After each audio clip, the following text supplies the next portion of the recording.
Gister se hoop, geskryf deur Sofia Ewiesen.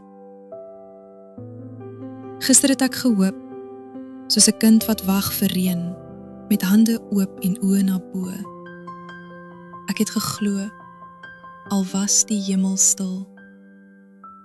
Ek het hoop gevind in 'n boodskap wat nie gekom het nie.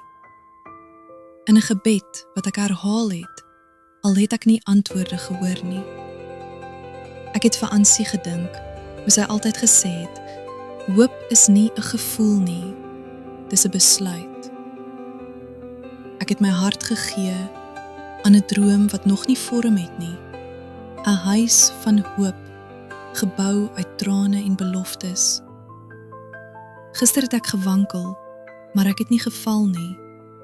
Ek het gehuil, maar ek het nie opgegee nie.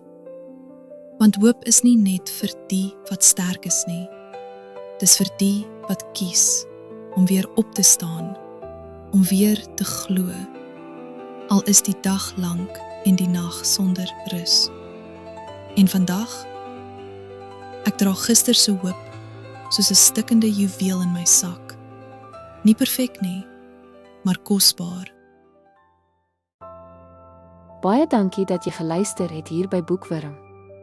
Onthou om asseblief die hou van knoppie te druk en in te teken op ons kanaal vir nog verhale vol avontuur, liefde en misterie. Deel jou gedagtes in die kommentare, ons hoor graag van jou. Tot die volgende storie, mooi loop.